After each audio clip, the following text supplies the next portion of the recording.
நேயர்களே, நேயர்களுக்கு வணக்கம். இன்று நம்மோடு பேசுவதற்காக பத்திரிகையாளர் திரு மைனர் வீரமணி அவர்கள் இணைந்திருக்கிறார். அவரோடு பேசலாம். சார் வணக்கம் சார். வணக்கம் சார். நேத்து ஒரு சீமான் கிட்ட இருந்து ஒரு அறிக்கை வந்தது. அது சீமான் கிட்ட தான் வந்ததுன்னு சார் சொல்றதா, இல்ல துரைமுருகன் அவரா போட்டுட்டாருன்னு சொல்றதான்னு தெரியல. சாட்டை துரைமுருகன் அவர்களுடைய சாட்டை சேனலுக்கும் எனக்கும் இந்த கட்சிக்கும் எந்த தொடர்பும் கிடையாது அப்படின்னு சொல்லியிருந்தாரு. மேலும் அதை தொடர்ந்து பார்க்கும்போது துரைமுருகன் ஐடியில பார்க்கும்போது சில மாற்றங்கள் தென்பட்டுச்சு. டிபி மாத்துறது, கொள்கை பரப்பு செயலாளர் அப்படின்ற விஷயத்தை தூக்குனது அப்படின்னு சொல்லி சில மாற்றங்கள் பார்க்க முடிஞ்சது. இதுக்கான இந்த அறிக்கை வரதுக்கான காரணம் என்னன்னு பாக்குறீங்க? அண்மையில வைகுண்டராஜன் பத்தி 2 வீடியோக்கள் போட்டிருக்கிறாரு. அந்த மாதிரி விஷயங்கள் பேசப்பட்டு இருக்குது. இதுக்கான பின்னணி என்னன்னு பாக்குறீங்க? இதுல இப்ப அவர் கட்சியை விட்டு அந்த அறிக்கை வந்தது, அவரை விட்டு அந்த அறிக்கைங்கிறது உண்மைதான். அது ஃபேக்கான அறிக்கையோ அல்லது அவரே தயார் பண்ணி போட்ட அறிக்கையோ கிடையாது.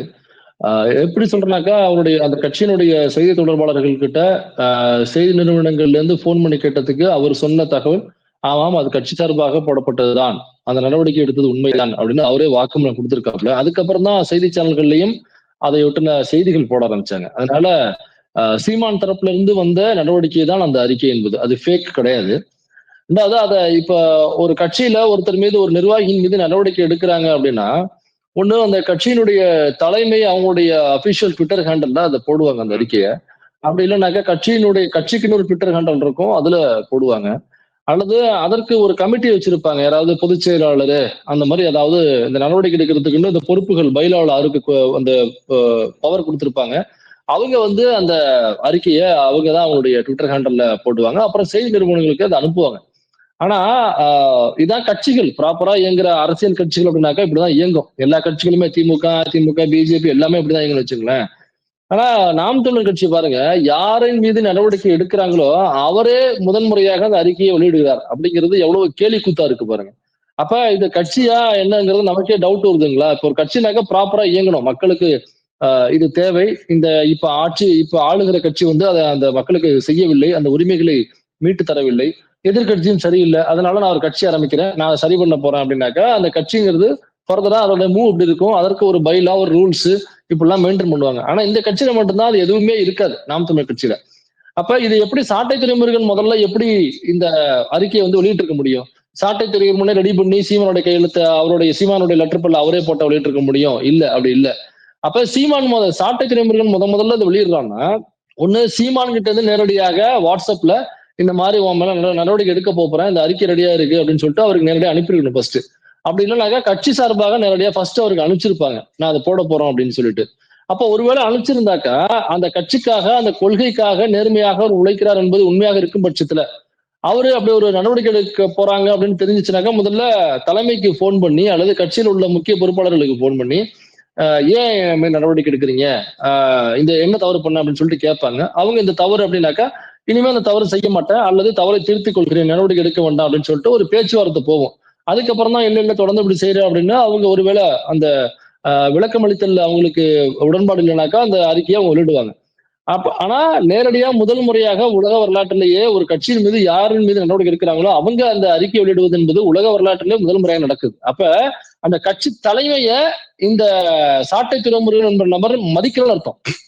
இப்ப இந்த நடவடிக்கை எடுத்தத ஆமா சீமானோ கட்சியோ வெளியிட்டாதான் அந்த கட்சியின் மீது, தலைமையின் மீது அந்த நடவடிக்கை எடுக்கப்பட்டிருக்க நபரை இன்னமும் மரியாதை வைத்திருக்கிறார் என்று அர்த்தம். அதை நான் ஏத்துக்கிறேன், நான் செஞ்சது தவறு தான், நான் ஏத்துக்கிறேன், நான் இனிமேல் திருத்திக்கிறேன் அப்படின்னு அதுக்கு அர்த்தம். ஆனா அதிக பிரசித்தனமாக இப்படி ரொம்ப திமிர்த்தனமாக இவரே அந்த அறிக்கையை வெளியிடுவது அப்படிங்கிறது கட்சி தலைமையை மதிக்காத ஒரு செயல், இந்த கட்சியை மதிக்காத ஒரு செயல். அப்ப ஏற்கனவே இவங்க 2 பேருக்குள்ள, கட்சி தலைமைக்கும் சாட்டை துரைமுருகனுக்கும் ஏற்கனவே ஒரு உள்ளுக்குள்ள ஒரு வார் போயிட்டு இருக்கு, ஒரு கோல்டு வார் போயிட்டு இருக்கு அப்படின்னு அர்த்தம். அப்ப என்ன அந்த கோல்டு வார் அப்படின்னாக்கா, இதற்கு முன்னாடி அண்ணாமலை தமிழ்நாடு பிஜேபி தலைவராக இருக்கும் பொழுதே ஒரு நடைபயணம் போனாப்புல. அந்த நடைபயணத்துல அந்த நடைபயணத்தை நான் பிஆர்ஓ பண்ணி தரேன் அப்படின்னு சொல்லிட்டு ராஜவேல் நாகராஜன் அப்படிங்கிற அந்த நபர் பிஜேபி நபராகவே மாறி அப்ப அவருக்கு ப்ரமோஷன் பண்ணி தந்தாப்புல. அந்த ப்ரமோஷன் முடியும் பொழுது, அந்த நடைபயணம் முடியும் பொழுது ராஜவேல் நாகராஜன் மட்டும் அந்த கட்சியில இருந்து பொருளாதாரமா உயர்ந்திருந்தாப்புல. ஒரு 2 புதிய ஹை எண்ட் கார் வாங்கியிருந்தாப்புல, புதுசா அப்பார்ட்மெண்ட் வாங்கியிருந்தாப்புல, கடன் எல்லாம் அடைச்சிட்டாப்புல, பொருளாதாரமா பெருசா வளர்ந்திருந்தாப்புல. இன்னும் ஒரு நடைபயணத்துக்கே ஒருத்தனால ஒரு கட்சிக்குள்ள இவ்வளவு சம்பாதிக்க முடியுமா என்று வியந்த சாட்டை துரைமுருகன் அடுத்ததாக அண்ணாமலை கிட்ட துண்டு உரிக்கிறாப்புல. நானும் கட்சியில சேர்ந்துக்கிறேன் அப்படின்னு ஒரு கோரிக்கையை வைக்கிறாப்புல. இவர் அண்ணாமலை கிட்ட பேச்சுவார்த்தை நடத்துறதுக்கு முயற்சி செய்யும் பொழுது ராஜவேல் நாகராஜ் என்ன பண்றாப்புலனாக்கா சீமானுக்கு போனை போட்டு கொடுத்துட்றாப்புல. இந்த மாதிரி சாட்டை துரைமுருகன் அண்ணாமலை கிட்ட மூவ் பண்ணிட்டு இருக்கான் கட்சியில சேர்றதுக்கு அப்படின்னு போட்டு கொடுத்துட்றாப்புல. ராஜவேல் நாகராஜ் ஏன் போட்டு கொடுக்குறாப்புலனாக்கா, இவன் கட்சிக்குள்ள பிஜேபிக்குள்ள வந்துட்டானாக்கா தனக்குரிய இடம் பறிபோகுமே, தான் சீட்டை வந்து அவன் அபகரிச்சிருவானே, தனக்கு உள்ள வருமானம் போயிடுமே அப்படிங்கிற பயத்துல சாட்டை துரைமுருகனை உள்ள வர விடாம அவரு சீமான்கிட்ட போட்டு கொடுத்தா இதை நகர்த்துறாப்புல. அப்புறம் சீமான் கூப்பிட்டு கண்டிக்கிறாப்புல. இதுக்கப்புறம் தான் இந்த கோல்டு வார் வந்து அப்ப உள்ள போக ஆரம்பிச்சிருச்சு. அப்ப கட்சிக்குள்ள இருந்து ஒருத்தவன் ஏற்கனவே துண்டு போட பிஜேபியில துண்டு போட ஆரம்பிச்சிட்டானாக்கா, அப்ப எப்படியா இருந்தாலும் போயிடுவான், அவனை கட்டுப்படுத்த முடியாது. அப்ப தலைமையை இதுல ஒரு மதிக்கல, டவுட் தலைமை சார். மீது நம்பிக்கை இல்ல. அதாவது இப்போ தமிழ் தேசியம் நாம் தமிழர் அப்படின்றதுதான் துரைமுருகனுக்கு ஒரு முகமாவே இருக்குது. தமிழ் தேசியத்துக்கான ஒரு முதன்மையான ஒரு சேனல் சொல்லி தான் ஒரு சேனல் வந்து அட்ரஸ் பண்ணிக்கிறாரு. அப்படி இருக்கும்போது அந்த கொள்கையை தாண்டி வெறும் பணத்துக்காக மட்டும் போயிட்டு பிஜேபியில சேர்றதுக்கு ஒருத்தர் முற்படுவாரா? இல்லைங்க, அது சும்மா வார்த்தையா அவர் சொல்றாப்புல தமிழ் தேசியத்தின் ஒற்றை காணொளி அப்படின்னு சொல்றதுனால அவர் ஏதோ தமிழ் தேசியத்தை உள்வாங்கிய நபர் அப்படின்னு அர்த்தம் கிடையாது. இப்ப நரேந்திர மோடிஜியோ அல்லது பிஜேபியில் உள்ள முக்கிய நபர்களோ பார்லிமெண்ட்ல நின்றுகிட்டு அந்த வக்பு திருத்த மசோதாவுக்கு ஆதரவாக பேசும் பொழுது, இதனால வந்து இந்த வக்பு இருக்கிறதுனால இஸ்லாமியர்கள் நிறைய பேர் வந்து கஷ்டப்படுறாங்க பாருங்க, பஞ்ச ரொட்டி பொழைக்கிற அளவுக்கு அவங்களுடைய பொருளாதாரம் இருக்கு, அவங்களுடைய வாழ்வாதாரம் இருக்கு, அவங்களுக்கு சேர வேண்டிய சொத்துக்கள் எல்லாம் வக்பு வந்து ஆட்டையை போட்டிருக்கு, அதனால அந்த ஏழை முஸ்லிம்களுக்கு போய் சேர வேண்டிய சொத்துக்கள் அவங்களுக்கு போய் சேர்ந்து அந்த ஏழை முஸ்லிம்கள் தன்னுடைய வாழ்க்கையில் பொருளாதாரத்தில் பயனடைய வேண்டும் என்பதற்காக தான் மசோதாவை கொண்டு வர்றோம் அப்படின்னு சொல்லும் பொழுது நமக்கு எவ்வளவு சிரிப்பு வருதோ, இந்த முஸ்லிம்கள் மீது உங்களுக்கு அவ்வளவு அன்பா அப்படின்னு நமக்கு எவ்வளவு சிரிப்பு வருதோ, அதே மாதிரிதான் சாட்டை துரைமுருகன் அந்த ஒற்றை தமிழ் தேசத்தின் காணொலின்னு சொல்லும் பொழுது அதே சிரிப்பு தான் நமக்கு இங்கேயும் வரும். அந்த மாதிரிதான் அவர் சும்மா சொல்லுவாப்ல தமிழ் தேசத்தின் ஒற்றை காணொலின்னு சொல்லுவாப்லே தவிர அவங்களுக்கு தமிழ் தேசத்துக்கு எந்த ஒரு தொடர்புமே கிடையாது. அப்ப இவங்க வந்து பேச இப்ப கட்சிக்குள்ள பிஜேபி கிட்ட பேச ஆரம்பிச்சிருக்கான் அப்படின்னு தெரிஞ்ச உடனே சீமான் கூப்பிட்டு கண்டிக்கிறாப்புல. அப்ப எப்படியும் போயிடுவாங்கிறது அவருக்கு தெரிஞ்சிருக்கும். அப்படிதான் வந்து இப்ப சமீபத்துல வைகுண்டராஜனுக்கு எதிராக சீமான் வீடியோ போட்டு சொல்றாப்புல சாட்டை துரைமுருகன் கிட்ட. ஏன் அப்படின்னாக்கா வைகுண்டராஜன் என்பவர் வந்து, ஆமா, வைகுண்டராஜன் வந்து ஏற்கனவே தாதுமணல் கொள்ளையில பெரிய பேர் உண்டு அவருக்கு. பெரிய பேர் உண்டுன்னா அதுல ஊழல் செஞ்சதுல, தாதுமணல் கொள்ளையடிச்சதுல ஊர் முழுக்க அவரை பத்தி எல்லாருக்குமே தெரியும். அப்ப ஒரு தாதுமணல் கொள்ளையடிக்கும் பொழுது எப்பனாக்கா அதிமுக இல்ல, ஜெயலலிதா உயிரோடு இருக்கும் பொழுது, அப்புறம் இறந்ததுக்கு அப்புறமுமே சரி, அந்த ஆட்சி முடிவு வரைக்குமே அவருடைய ஆட்டம் வந்து பெரிய ஆட்டமா இருந்துச்சு. அந்த தாதுமணல் கொள்ளைக்கு எதிராக மாக்காய் கலந்து அங்க உள்ள ஜனநாயக அமைப்புகள் இருந்து பல அமைப்புகள் அந்த ஏரியாவுல மேடை போட்டு அவரை கிளின்னு கிழிச்சு அதை மக்கள்கிட்ட எக்ஸ்போஸ் பண்ணி அதற்கு எதிராக தாதுமணல் கொள்ளையை தடுக்க வேண்டும் என்ற நோக்கத்தில் பல ஆர்ப்பாட்டங்கள் போராட்டங்கள் நடத்திருக்கிறாங்க.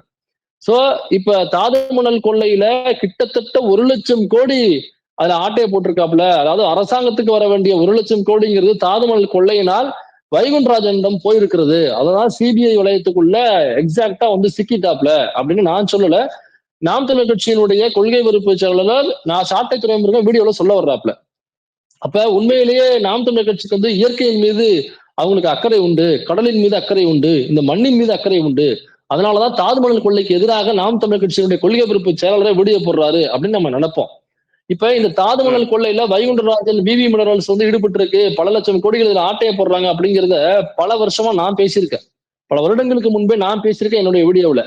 நீ ஒரு கட்சி வச்சு நடத்துற, அந்த கட்சி வந்து இந்த மண்ணுக்கானது, இயற்கைக்கானது, காடு மணல் மட்டை மலை செடி கொடிலாம் பேசுற நீ இத்தனை வருடங்களாக தாதுமணல் கொள்ளையடிச்ச வைகுண்டராஜன் பத்தி ஏன் வாயை திறக்கல? அதாவது ஏப்ரல் 5, 2025 அன்னைக்குதான் முதல் வீடியோவே அவன் போடுறான். முதல்ல வைகுண்டராஜன் என்கிற பெயரையே அப்பதான் பயன்படுத்துறாங்க. அப்ப ஏப்ரல் 5, 2025க்கு முன்னாடி வரைக்கும் வைகுண்டராஜன் என்கிற ஒரு நபர் தமிழ்நாட்டுல இருக்காரு, அவர் தாதுமணல் கொள்ளையடிக்கிறாரு, லட்சம் கோடிக்கு அதுல ஆட்டையை போட்டிருக்காரு அப்படிங்கிறது உனக்கு தெரியாதா? இப்ப தாதுமணல் கொள்ளையினால அங்க உள்ள இயற்கை வளங்கள் பறிபோகுது அப்படிங்கிறது உனக்கு ஏப்ரல் 5, 2025 முன்னாடி வரைக்கும் தெரியாதா? அப்ப ஏப்ரல் 5, 2025 முன்னாடி வரைக்கும் ஏன் நீ வைகுண்டராஜன்ங்கிற பேரே ஏன் எடுக்கல? எடுத்துருக்கணும்ல, ஆர்ப்பாட்டம் போட சொல்ல வேண்டிய காரணம் என்ன? அதற்கு முன்னாடி ஆர்ப்பாட்டங்கள் போராட்டங்கள் நடத்தக்கூடாது என்பதற்காக வைகுண்டராஜனிடம் வந்து நாம் தமிழர் கட்சி சீமானை வந்து நிறைய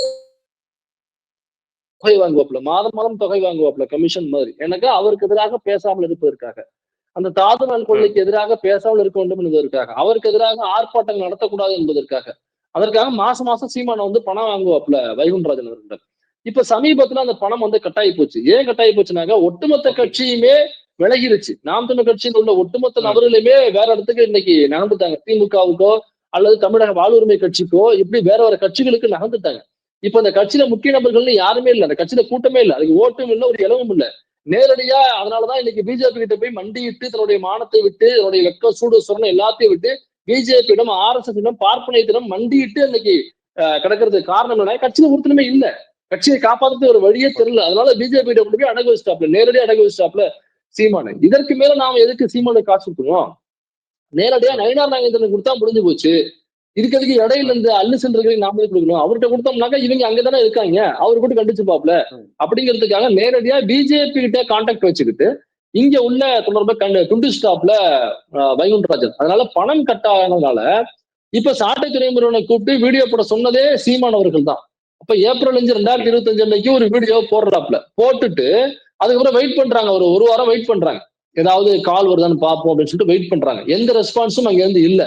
அடுத்த வீடியோ போட சொல்றாரு சீமான். நான் ஏன் சொல்றேன்னா, சீமான் போட சொன்னாரு, இந்த பணத்துக்காக தான் போட சொன்னாரு, இந்த வீடியோவை பணத்துக்காக தான் இந்த 2 வீடியோ போடப்பட்டதுங்கிறது நான் எப்படி சொல்றேன்னா, சாட்டை துறைமுருகன் தன்னுடைய வலையொலியில எப்ப வீடியோ போட்டாலுமே அதுல இருந்து ஒரு கட்டு வீடியோ எடுத்து தன்னுடைய ட்விட்டர் பேஜ்ல போடுவாப்ல, அவருடைய சாட்டை எக்ஸ் தளத்துல போடுவாப்ல, அவருடைய பேஸ்புக்ல போடுவாப்ல, பகிர்வாப்ல, போட்டு அந்த லிங்கை ஷேர் பண்ணுவாப்ல, அந்த வீடியோவையும் ஷேர் பண்ணுவாப்ல. இந்த குறிப்பிட்ட இந்த வைகுண்டராஜனுக்கு எதிராக போடப்பட்ட 2 வீடியோவும் நீங்க எடுத்து பாருங்க, அவரோட எந்த சோசியல் மீடியாவிலையும் அந்த லிங்க் ஷேர் செய்யப்பட்டிருக்காது. அது மட்டும் இல்லாம அந்த கட்டு வீடியோஸும் அதுல ஷேர் செய்யப்பட்டிருக்காது. இப்ப இங்க போடுற வீடியோவை ஃபுல் வீடியோ பேஸ்புக்லயும் போடுவாப்ல, இது பேஸ்புக்ல போய் செக் பண்ணி பாருங்க, இந்த 2 வீடியோவும் பேஸ்புக்லயும் இருக்காது. யூடியூப்ல மட்டும் இந்த 2 வீடியோ மட்டும் இருக்கும். வேற எங்கேயுமே லிங்கோ, கட்டு வீடியோவோ, ஃபுல் வீடியோவோ எந்த பிளாட்ஃபார்ம்லயும் ஷேர் ஆயிருக்காது. அப்ப என்னன்னாக்கா சும்மா போட்டுட்டு அவருக்கு அந்த லிங்க் எடுத்து அனுப்பி யாராவது அனுப்புவாங்க, அல்லது அனுப்ப வச்சுட்டு அதன் மூலமாக ஒரு மறைமுக மிரட்டல் கொடுப்பது. அப்படி எனக்கு காசு வர்ற வரைக்கும் தான், காசு வந்ததுக்கு அப்புறம் இந்த 2 வீடியோவையும் அவன் பிரைவேட் பண்ணும். அதனாலதான் பப்ளிக் பண்ணாம இருக்காங்க. பப்ளிக்னாக்கா பெருசா பிஆர்ஓ பண்ணாம வச்சிருக்காங்க. சோ காசு வந்ததுக்கு அப்புறம் இந்த 2 வீடியோவும் பிரைவேட் போட்டுருவான். இது வழக்கமா அந்த கட்சிக்குள்ள நடக்கிற ஒரு நடைமுறை. இது மிரட்டி பிளாக்மெயில் பண்ணி பணம் வாங்குற ஒரு நடைமுறை இது. இப்ப அப்படிதான் வந்து வைகுண்டராஜன் அவர்கிட்ட இருந்து போன் வந்த உடனே கட்சிக்கும் அவருடைய சேனலுக்கும் சம்பந்தம் இல்லை அப்படிங்கிற ஒரு அறிக்கையை போடுறாப்ல. அதனால நீ சொல்லி தானே நான் அந்த வீடியோ போட்டேன், இப்ப கட்சிக்கும் யூடியூப் சேனலுக்கும் சம்பந்தம் இல்லைனாக்கா அப்ப நீ என்னைய கோத்துட்டு வேடிக்கை பாக்குறியா என்கிற கடுப்புல ஏற்கனவே கட்சியை விட்டு விலகிற மைண்ட்ல இருந்த அந்த சாட்டை துறைமுருகன் நயினார் நாகேந்திரனுக்கு நேற்று பாராட்டு பத்திரம் கொடுத்திருப்பாப்ல ஒரு வீடியோல, நீங்க பாத்தீங்களா தெரியல, பாத்திருப்பீங்க. ஆமா, அவர் வந்து இயல்பிலேயே அவருக்கு வந்து இஸ்லாமிய வெறுப்பு கிடையாது, அவர் ஒரு நல்ல ஒரு பப்ளுவை திட்டாதீங்க, அவர் ஒரு அற்புதமானவர் அப்படின்னு சொல்லிட்டு வீடியோ போட்டிருந்தாப்ல. இது ஏன் இந்த வீடியோ போட்டாப்லனாக்கா, ஏற்கனவே அண்ணாமலை இருக்கும் பொழுது நேரடியாக போய் சேர முடியல, குறுக்க ராஜவேல் நாகராஜ் இருந்தாப்ல. அதனால இப்ப நயினார் நாகேந்திரன் வந்துட்டாப்ல, அதனால போய் சேர்றதுக்குலாம் வாய்ப்புகள் இருக்கு. எனக்கு அண்ணாமலைக்கு யாரெல்லாம் ரொம்ப தோஸ்தா இருந்தாங்களோ அவங்க எல்லாம் நயினாருக்கு ஆப்போசிட். அப்ப அண்ணாமலைக்கு ஆதரவாக இருந்த ராஜவேல் நாகராஜ நயினாருக்கு வந்து ஆப்போசிட்.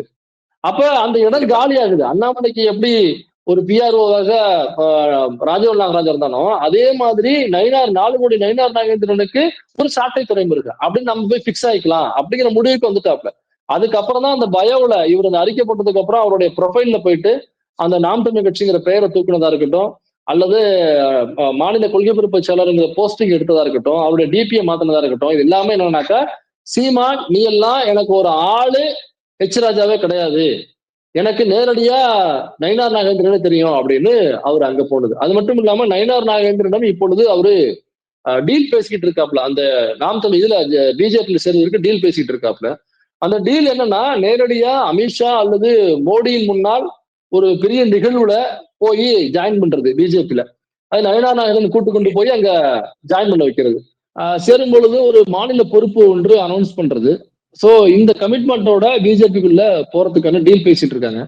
ஆனா சீமான் சைட்ல இருந்து சாட்டை கிட்ட ஒரு டீல் பேசிட்டு இருக்காங்க, என்னன்னாக்கா இப்போதைக்கு போய் சேர வேண்டாம், வெயிட் பண்ணு அப்படின்னு சொல்லிட்டு. ஏன் அந்த டீல் சீமான் சைட்ல இருந்து கொடுக்கப்பட்டிருக்குன்னா, சீமானுடைய அந்தரங்க ஆடியோக்கள் வீடியோக்கள் சாட்டை துறைமுகனோட சிக்கிட்டு இருக்கு. ஒருவேளை கட்சி மாறி போயிட்டானாக்கா நம்ம மேல உள்ள காண்டுல வந்து அவ வேற யாருக்காவது ஆப்போசிட்ல உள்ளவங்களுக்கு என்னுடைய வீடியோவையும் சீமானுடைய ஆடியோவையோ வீடியோவையோ கொடுத்து அவங்க மூலமா ரிலீஸ் பண்ண வைக்கலாம், அல்லது வேற யார் மூலியமாவது அந்த கட்சியில இருந்து நம்ம வந்து பிளாக்மெயில் கூட பண்ணலாம். அதனால அதற்கு ஒரு தீர்வு கண்டுட்டு நயினார் நாகேந்திரன் வச்சு பஞ்சாயத்து பண்ணி அந்த ஆடியோ வீடியோக்களை வாங்கிக்கிட்டு அதுக்கப்புறம் அனுப்பலாம் அப்படின்னு சொல்லிட்டு அதுக்கு அவர் சைட்ல இருந்து பெரும்புள்ளிகளை வச்சு டீல் பேசிட்டு இருக்காப்ல, அது சமாதானம் பேசிட்டு இருக்காப்ல சாட்டை துறைமுகம். சோ இவ்வளவு சமாதான பேச்சுக்கள் டீலிங்கள் உள்ள போயிட்டு இருக்கு. அதனால என்னைக்கு போய் சேர போறோம்னு தெரியல, தேதி மட்டும் தான் அதை பிக்ஸ் பண்ணல, போய் சேருவது என்பது கிட்டத்தட்ட முடிவாக்கிவிட்டது. தேதி மட்டும் எப்ப அப்படிங்கிறத பின்னாளில் அவரே வெளியிடுவார் என்று நான் எதிர்பார்க்கிறேன். ஒரு தமிழ் தேசியத்தின் பின்னணியிலிருந்து வந்த ஒருத்தர் இப்போ பாஜக அப்படிங்கிறது ஒரு மதவாத அரசியலை முன்னெடுக்கக்கூடிய கட்சி. அங்க போயிட்டு அவருடைய முகம் இல்ல அவருடைய பேச்சு எப்படி இருக்குன்னு நினைக்கிறீங்க? அது ஏத்துக்கூடிய விஷயமா தான் இருக்குமா அவருக்கு? இல்லங்க அவங்க தமிழ் தேசியம்னு சும்மா சொல்லி கட்சி ஆரம்பிச்சாங்களே தவிர, தமிழ் தேசியம் குறித்து அவங்க இதுவரைக்கும் என்ன பேசியிருக்காங்க? தமிழ் தேசியம்னா தனித்தமிழ்நாடு தான் தமிழ் தேசியங்கிறது. தமிழ் தேசியம்னா தனித்தமிழ்நாடு. அப்படி இல்ல, இந்த மாநிலத்துக்கான தமிழ்நாட்டுக்கான உரிமைகளை மீட்பதுனாக்கா அது மாநில சுயாட்சி. அதையொட்டி தான் நேத்து தீர்மானம் நிறைவேற்றியிருக்காங்க. எங்க சட்டமன்றத்துல முதல்வர் வந்து அதையொட்டி ஒரு தீர்மானம் நிறைவேற்றி சில ஜட்ஜஸ வச்சு ஒரு ஒரு ஒரு ஆணையமே அவர் போட்டிருக்காரு. ஒரு ஒரு குழுவை போட்டிருக்காரு. அந்த குழு வந்து மாநிலத்தினுடைய உரிமைகளை எப்படி வந்து சென்ட்ரல் வந்து பறிக்கிறாங்க அப்படிங்கிறத ஆய்வு பண்ணி ஒரு ரிப்போர்ட் தரணும். அதுக்கு ஒரு 2 இயர்ஸ் வந்து அவங்க டைம் கொடுத்திருக்காங்க. அது 2 இயர்ஸ் வரைக்கும் என்னென்ன உரிமைகள் இங்க பறிக்கப்பட்டிருக்கு நம்ம கிட்ட இருந்ததோ அல்லது என்னென்ன உரிமைகள் கொடுக்கப்பட வேண்டும் மாநில சுயாட்சியாக இயங்குற பட்சத்துல அப்படின்னு சொல்லிட்டு 2 வருஷம் கழிச்சு அந்த முடிவு வந்தோடனே அதை வச்சு மாநில சுயாட்சிக்கான இங்க சட்டத்தை நிறைவேற்றுவாங்க. அல்லது ஃபர்தரா என்னங்கிறத சிஎம் சொல்வாரு. சோ மாநில சுயாட்சி என்பது வேறு, தமிழ் தேசியம் என்பது வேறு. தமிழ் தேசியம்னாக்க தனித்தமிழ்நாடு, தனியாக நாடு வேண்டும் என்று கேட்டால் தனித்தமிழ்நாடு. எங்கேயாவது ஒரு மேடையிலையாவது அல்லது ஒரு வீடியோவிலையாவது தனித்தமிழ்நாடு என்கிற வார்த்தையாவது சீமானோ சாட்டை துறைமுகனோ பயன்படுத்தி இருப்பாங்களா?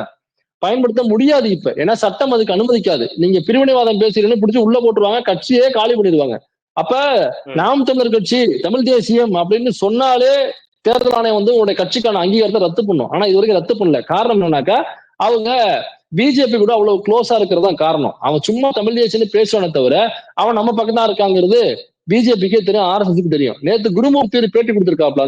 அந்த பேட்டியில குருமூர்த்தி சொல்லும் பொழுது சீமான் வந்து ரொம்ப அற்புதமா லாஸ்ட் பை எலெக்ஷன் வந்து அட்டன் பண்ணாப்ல. ஈரோட்ல வந்து பெரியாருக்கு எதிராக அவ்வளவு பேசி அவ்வளவு வாக்குகளை சேகரிச்சிருக்காரு. அதை யாருமே நீங்க கவனிக்கல. சீமானுடைய அற்புதமான ஒர்க் அப்படின்னு பாராட்டிருக்காப்ல. நீங்க யோசிச்சு பாருங்க, ஒரு சங்கி ஒரு ஒரு பார்ப்பனியத்தை ஃபாலோ பண்ணக்கூடிய ஒரு ஆர்எஸ்எஸ் காரரு எப்படி ஆர்எஸ்எஸ்க்கு எதிராக பிஜேபிக்கு எதிராக செயல்படக்கூடிய ஒருத்தருக்கு ஒரு பாராட்டு பத்திரத்தை வழங்க முடியுமா? இப்ப யூடியூபர்ஸ பாராட்டி பாண்டே எங்கேயாவது பேசுவாரா? யூடியூபர்ஸ பாராட்டி குருமூர்த்தி பேசுவாரா? யூடியூபர்ஸ பாராட்டி நயனா நாகேந்திரன் பேசுவாரா? யூடியூபர்ஸ பாராட்டி மோகன் பகவத் எச்ராஜா பாராட்டி பேசுவாங்களா? எனக்கு எதிராக எச்ராஜா பேசுறாப்ல பிரஸ் மீட்ல, எனக்கு எதிராக அர்ஜுன் சம்பத் பேசுறாப்ல பிரஸ் மீட்ல, எனக்கு எதிராக அண்ணாமலை பேசுறாப்ல பிரஸ் மீட்ல. அது எப்படி உன்னைய மட்டும் பாராட்டி பேசுவாங்க? அப்ப நீ அவங்களுக்கு எதிராக செயல்படவில்லை என்பது எல்லாருக்குமே தெரியும். அதனால தமிழ் தேசியம்னு பேரை உச்சரிப்பதனால அவன் தமிழ் தேசியவாதிகள் கிடையாது. தமிழ் தேசியம்னு ஒரு பேரை வச்சுக்கிட்டு முழுக்க முழுக்க பார்ப்பனியத்துக்கு சனாதன வர்ணாசிரமத்துக்கு இவங்க ஆர்எஸ்எஸ் பிஜேபிக்கு தான் வேலையை செய்கிறார்கள். அதனால இவங்களுக்கு தமிழ் தேசியத்துக்கு எந்த ஒரு சம்பந்தமும் கிடையாது. அப்போ துரைமுருகன் வந்து கட்சி மாறல, பிரான்ச் மட்டும் தான் மாறாரு அப்படின்னு சொல்ல வரீங்க? ஆமா, ஒரு பிரான்ச் ஆபீஸ்ல இருந்து இப்ப ஹெட் ஆபீஸ்க்கு போயிருக்காப்ல. That's all your honour. பல்வேறு முக்கியமான விஷயங்கள் பகிர்ந்து இருக்கேன் தோழர். மிக்க நன்றி. நன்றிங்க.